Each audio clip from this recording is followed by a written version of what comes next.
Welcome to the Pitbull Patti Show. I'm your host, Patti Stuckler. We're keeping it real here with straight talk and sharing true stories that will inspire you to change your life. Are you ready for this? Because here we go. My guest today is a friend of mine that I've interviewed before on my podcast because he has an amazing career. He is an award-winning airborne cinematographer, and he films all kinds of TV shows like The Deadliest Catch, Survivor, the World Series, the Super Bowl, you name it. He's filmed it if it's in the air. He's got an incredible career.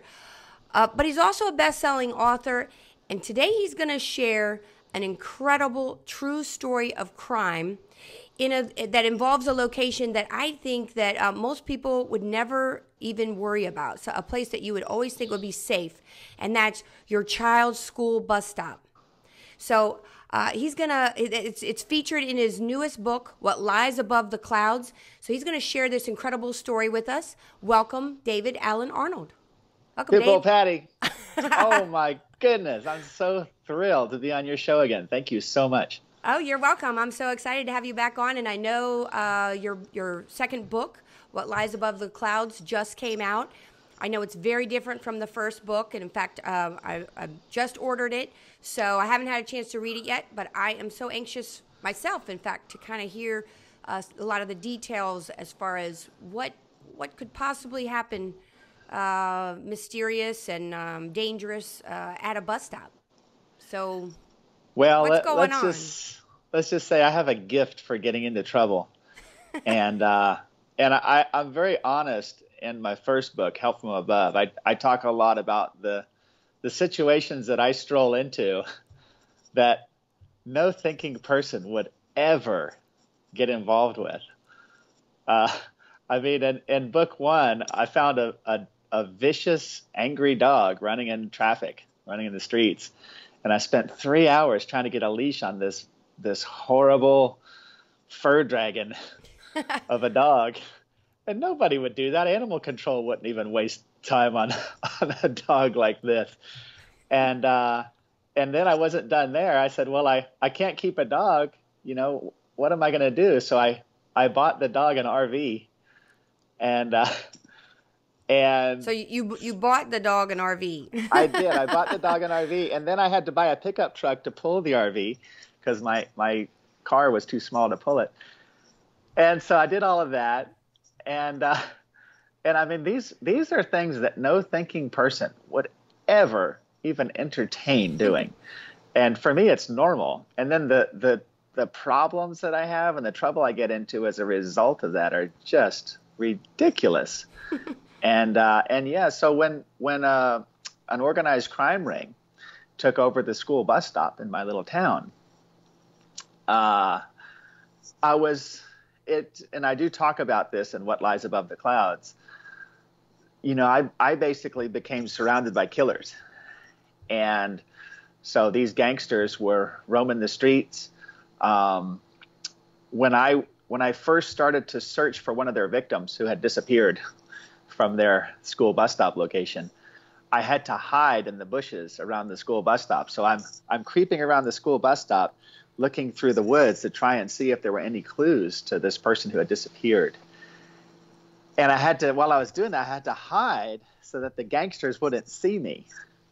Because if they've murdered this guy, it's easier for them to murder me and get rid of me than to have to answer questions about it. So I had to creep around the woods around the school bus stop to try and find a clue of what happened to this person. And while all of that's going on, my house is a short distance away. And what's interesting is when these killers were roaming the woods, you know, murdering people, I had in this dog that I rescued from the streets of LA, and I went through all of this trouble of buying a house, like a rolling house for this dog. I went through all that trouble, and when the gangsters were surrounding me and roaming through the woods and murdering people, I had this most fierce protector that I could possibly imagine was this dog who would chew through a wall to get to me if she had to. And or she would just, you know, she always, especially through those years, this dog will always put herself between me in the outside world. So if I'm sitting at this desk and my dog is here, the dog is always between me and the door, facing the door. Wow. Like a gargoyle. And that's how she was. So when I was dealing with this organized crime ring, that's how she protected me and my little one and my house. She was just always on guard. Well, back up a little bit and, tell us about kind of what precipitated you lurking around in the bushes at the bus stop. What happened that you were concerned about something, something really bad happening at the bus stop? Well, that story is in the book.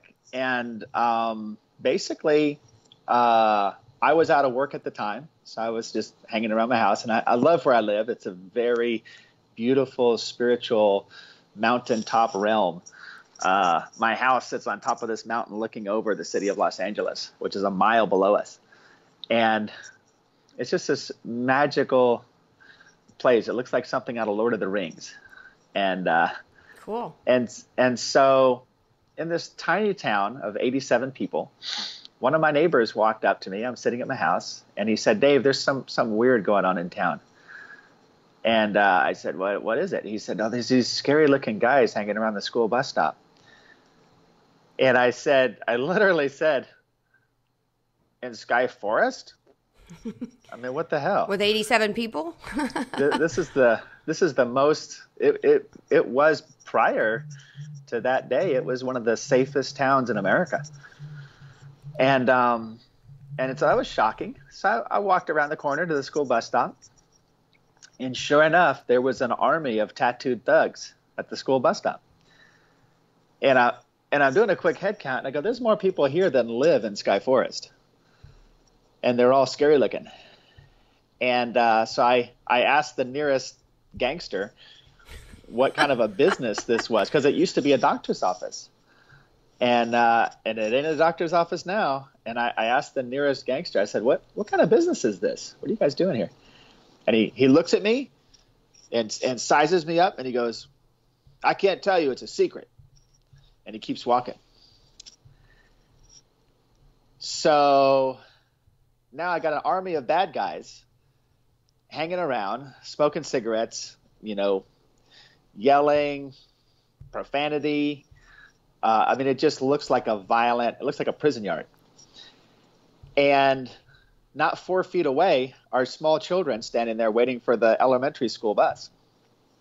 So the bus stop literally sits, yards away from this, what used to be a medical office or doctor's office? Yeah, the school bus stop is at their building. So it used to be a chiropractor's office, and the chiropractor would let the kids sit in their parents' cars in his parking lot to wait for the bus during snowstorms. And it was a very friendly, safe place. And now the chiropractor has been replaced by an army of bad guys that you would not want to meet in a dark alley. And there's no barrier between them and the children. None. The gangsters are walking around the kids. And so I started to set my watch because school buses come 6 times a day to that address. And I would start to set my watch when the school buses were coming. And especially if the kids were standing there waiting for a bus, I would go and I would stand across the street and just watch them and make sure nothing bad happened to them. And that was the beginning of the story for me. And your son was one of the kids at the bus stop? No, my son was even more vulnerable than the kids at the school bus stop. He was preschool age. So he was even smaller and even, more defenseless against an army of killers. So so you were starting to suspect something really bad's happening in the community. So I didn't know what it was. I'm the dumbest guy in town, honestly. I didn't know what I was dealing with. And so the only thing I knew was I had to do something. And so right away I felt like, well, I need to gather all of my neighbors, all of the people in town, and we've got to talk about this and what we can do. So, because this has to get fixed. So I called a first meeting of my neighbors, and other people in the room knew right away what kind of a business this was and who was involved with it and how this was going to end up. And my neighbors, I think right away, figured out that law enforcement was not enforcing the laws at this address. And that scared the crap out of them, because I think they rightly figured out immediately. It's kind of like me and this angry dog from my first book in the middle of traffic. Any thinking person would look at that situation and go, well, if I walk into traffic to get this dumb dog, the dog's going to get hit by a car, I'm going to get hit by a car, and probably bit by this dog. You know, people look at that stuff and they can right away figure out the risks involved with the situation. And so I'm the only idiot that'll spend 3 hours trying to get this crazy dog out of the street. And I'm also the only idiot that would stand in front of these gangsters for 5 years and tell them politely, you don't do this here. And I don't care if you have the sheriffs behind you and you're murdering people and hiding the bodies. You can do that anywhere else. You don't do it here. And so basically it was just a real simple, stubborn, stupid position for me to take of I'm not going to have this. You know what? I have one life, so I'm not going to go through life and wish that I had done something about this when I could have. And were the neighbors on board? Were they like, okay, let's? Well, they were 100% on board. Everyone knew right away that this was an illegal business and it had to be shut down, that the kids were in danger. Everyone knew it. However, particularly as the sheriffs were covering up the crimes that we were witnessing at the school bus stop, it caused a fight or flight response from my neighbors. Because, like I said, they're the smart ones. So they knew immediately that when the bad guys were doing every form of crime, that we have laws for it, and that the police were hiding it, and then eventually the media was hiding it too. My neighbors knew right away that there was no one to protect them if they stood up to these guys. And so they didn't. Within 6 months, I was the only one still speaking publicly about this garbage. So you went to obviously you went to the local police, you went to the media outlets, the That's right. TV stations, especially with your connections, and nothing? Nobody wanted to touch it? Well, what I found out was, this is classic organized crime. I was on a big radio station in Los Angeles within the first 3 months of us finding out about this. And at the end of this show, one of the hosts of the show said, Dave, if you need a voice, we're it. You know, they recognized this was a tiny town with no influence. And so they were saying, you know what, we're a blowtorch station. We will take a flamethrower to this problem for you to help you and your neighbors. And after that, the producers of the show would not answer my phone calls or respond to emails. And that went on for 5 years. And we were on TV news. I got a CBS affiliate to come up and do a story on my town. Same thing. After the story, Channel 2 would never respond to my emails or answer my phone calls. Well, did they air the footage or the interview with you? They did, and that was it. Nothing after that. And I was very bitter about that for a while. If I ever see those guys again, we're going to have a discussion of why that happened. Because everyone who saw this knew what it was. And they knew it was dangerous. And they knew that one of those kids might get murdered. But this is, we live in a very corrupt world, as you know. There is, for the love of money, there are things that people will do, or in this case, keep quiet about, or hide from the general public, so that no one knows what's going on, so that more and more and more money can flow into it. Well, were And you able to find out, sounds like it's been going on for the past 5 years. Were in that time, were you able to find out exactly what this this crime I ring was did. up to? What, or drugs I or did what? because throughout all this 5 years, I would always just walk up to the place and beat on their door, and whoever came out, I would talk to them and ask them what they were doing in there. I don't know And what they say. well, first of all, they were terrified that anyone had come asking questions. That's the first and one consistent thing I always got from those guys is two responses: either deer stuck in headlights, fear. They would literally freeze. I'd beat on the door. The door would swing open, and I would go, "Hey, my name's Dave Arnold. Who are you? What are you guys doing here?" And they would literally freeze in front of me, and behind them were 3 or 4 other people also frozen and looking towards the door like, uh-oh. Like they knew that what they were doing was illegal.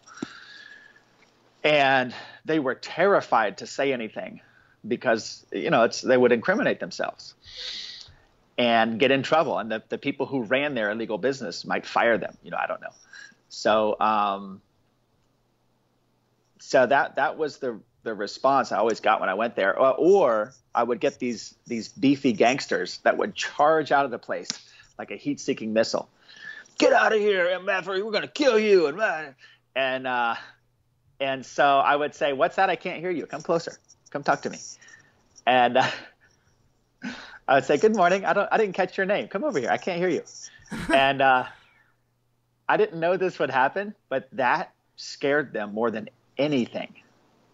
I never answered their hostility with hostility.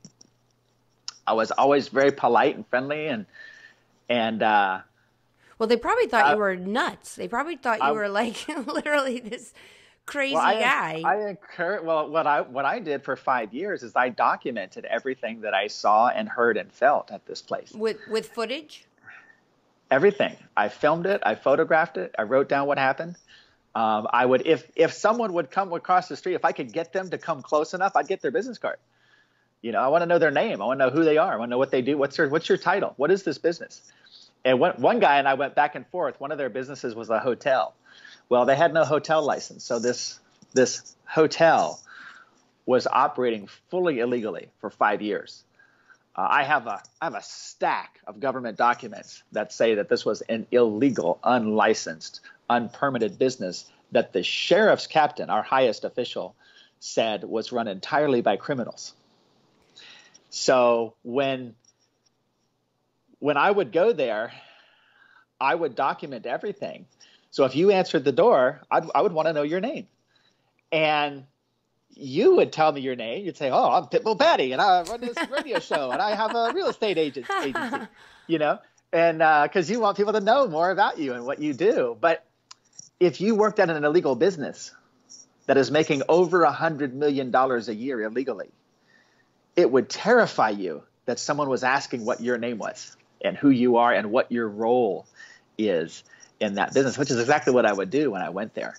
And it terrified them. And so even these fire-breathing gangsters that would come out of the place wanting to murder me, by my third question, they were always backing away from me. By my fourth question, they were always back inside their building. And I could see them pacing back and forth like angry bulls on the phone. And they're just, they're going back and forth and they're gesturing and he's out there with his camera but they would go into the building where I couldn't hear them and do all of this. And that was probably in hindsight, very revealing about exactly who they are and exactly what they were doing. Well, and did you ever see any weapons? And also, did you, whether you did or you didn't, I would imagine then you would be very afraid for, your life, your property, your son, your, everything. Well, at times like that, I have to let the smart people worry about what's going to happen. As far as my son goes, I took steps to protect him as best I could. And I think it's important for our children to learn from us, not the BS that we say, but what we do. And I think it's important for my son to learn all about this story of exactly what happened, what was done at the school bus stop that endangered the children, why they did it, and what it took to stand up to them and fight back. Because my son's going to have situations like that in his life. He's going to be walking down the street and he'll see something like that. And he'll have a choice to make. Do I stop and get involved and help protect innocence? Or do I just keep walking and go and get what I want, do what I want to do? Because that's how most people reacted to this, was they immediately were outraged and spoke out. But the second that they found that there was a risk to themselves, they looked the other way and kept going. And that happened time and again. So I want my son to learn from that experience, that yes, it's dangerous, and yes, you can be harmed. However, you only have one life. So it's important, especially at a school bus stop where small children gather 6 times a day. It's important to just do what I did, put your foot down and say, no, not here. You guys can go be gangsters somewhere else. I accept that's the way of the world. The brutality of the human culture is what it is. I'm not going to change that.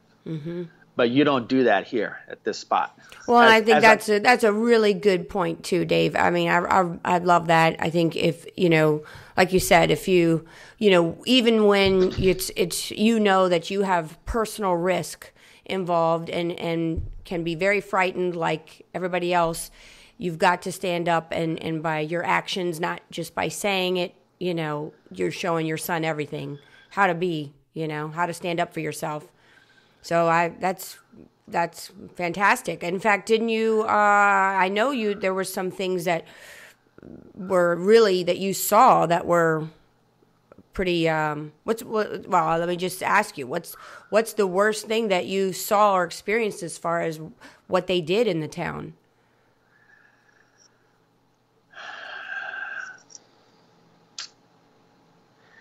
Well, the worst thing was that people were disappearing from the school bus stop.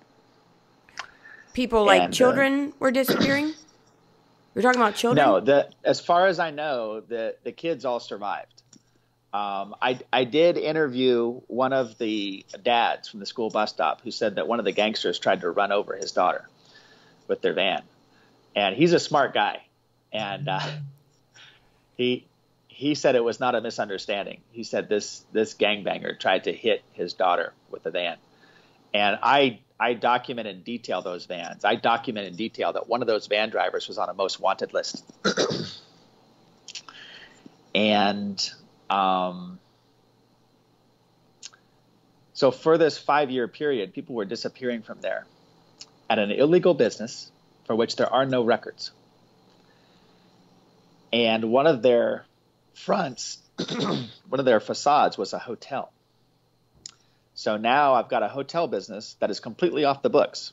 As one of the county regulators told me, Dave, we don't even have an occupancy permit for that business. And so now I've got people disappearing from this place, which is advertising nationwide for people to come in and stay. And my neighbors won't go near the place. They're terrified of the men in that building. And the general public is just waltzing in one after another. And so I reviewed them on Yelp. My review's still there. It's in the book. And because I couldn't get media to report on it. Like the media knew. I watched them. I watched as the victims one time spent 3 hours explaining their experience of this hotel to a newspaper reporter.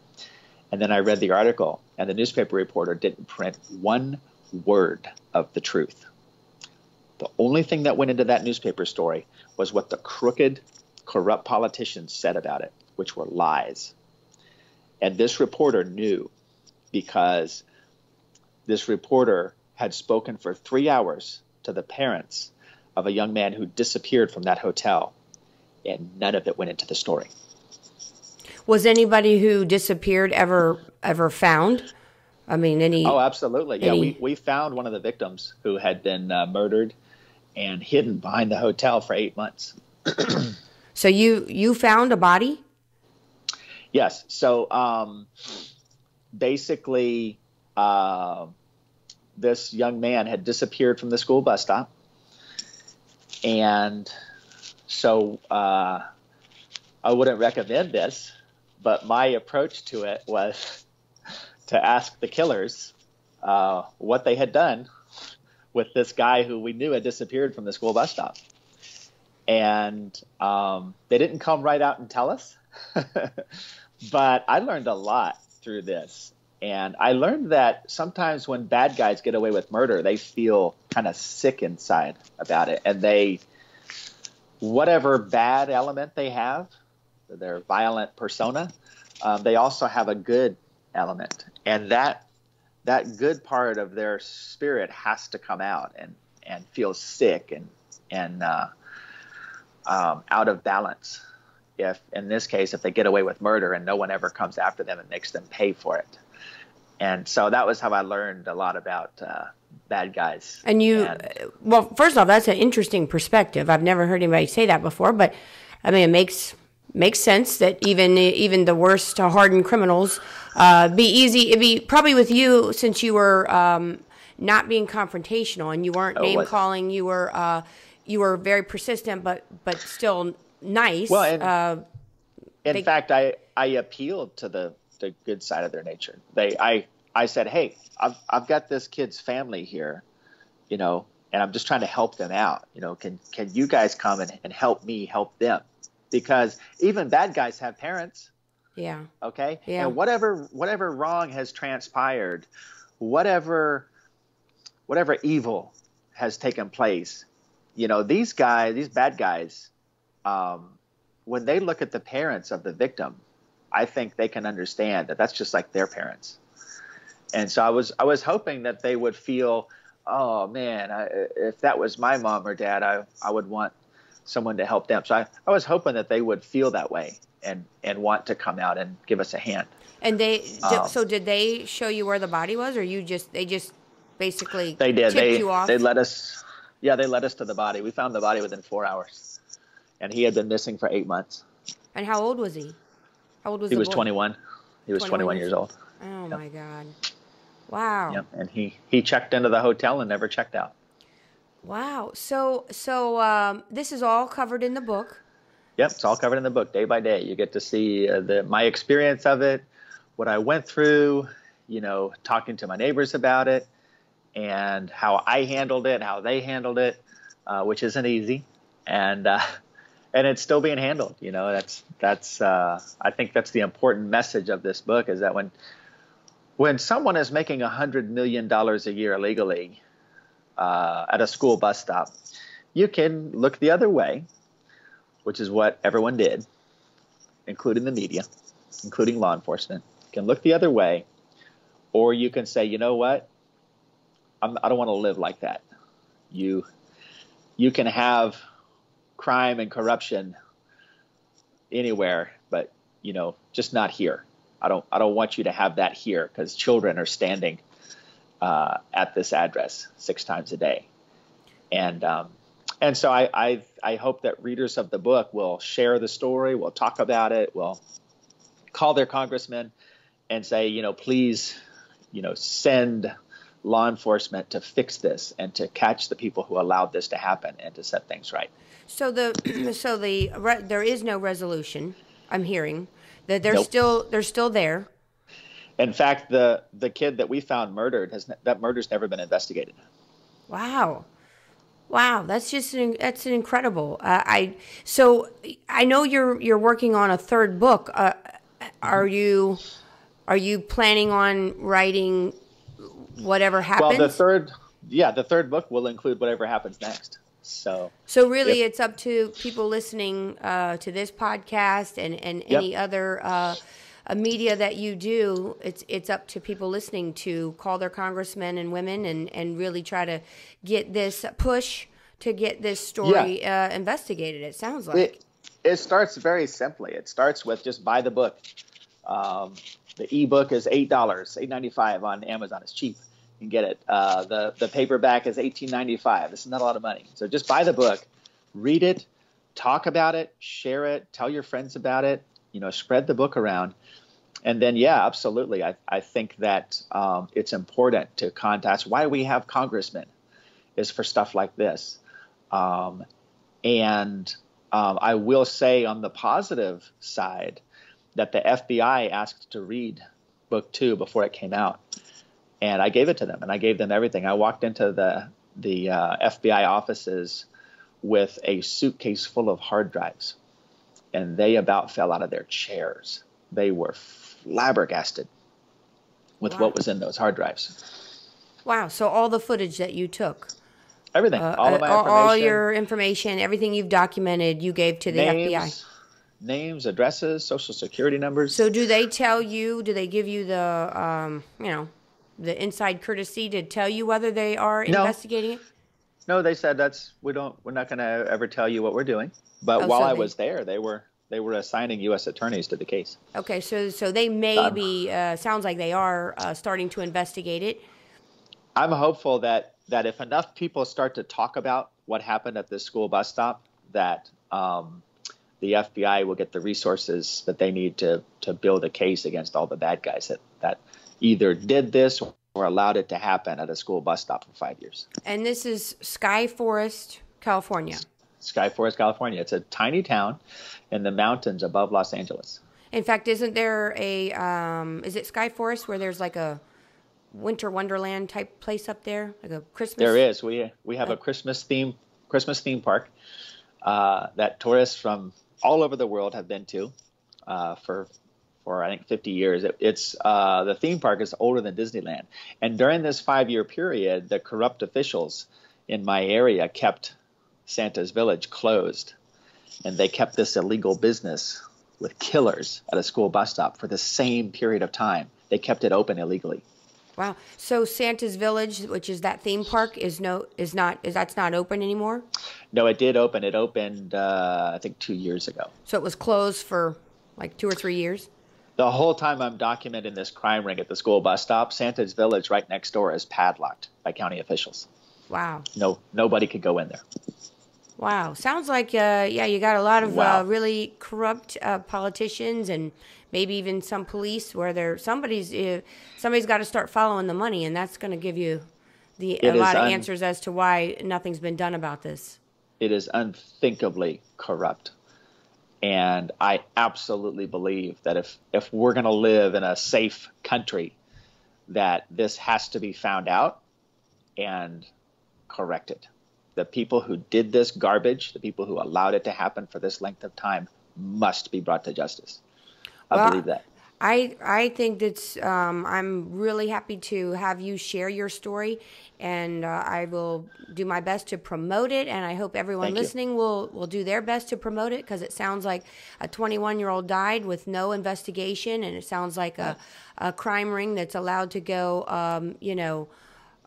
unchecked and unprosecuted in a town, that's a beautiful place in California, up in the mountains. So, tell us how people can find you and find more about your story.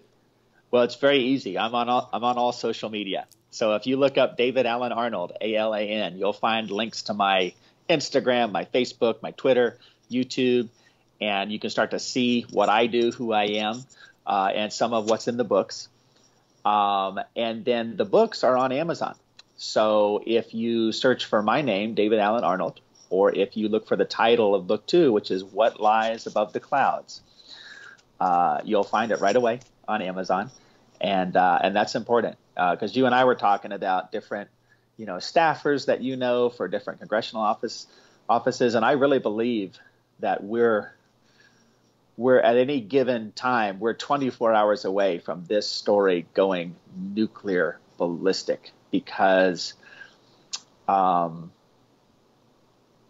really think they need to have congressional hearings about what happened at the school bus stop and really get into it of what happened and how and why this was allowed to happen at a gathering place for small children. And that could be as simple as you giving it to your friend who works for a congresswoman. Mm-hmm. It could be as simple as that. And then, they read the story and react to it and pass it around their office, and people start to become aware. And then, hopefully some people in powerful positions would say, you know what, let's take a look at this. What exactly went on at that school bus stop for 5 years in this tiny town? Mm-hmm.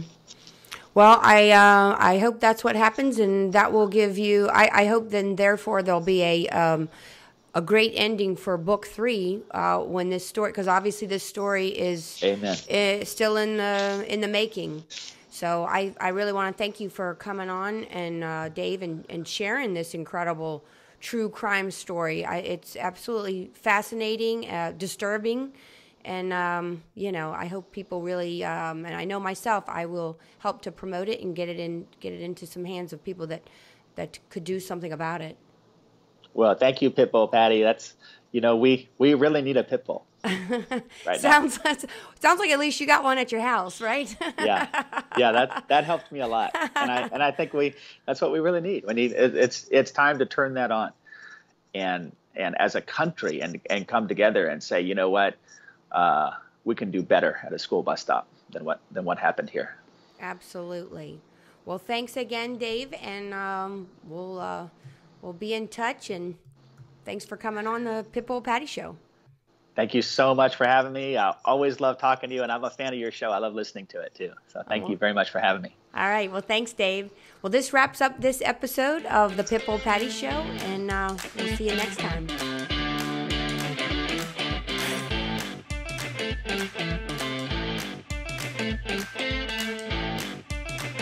Thank you.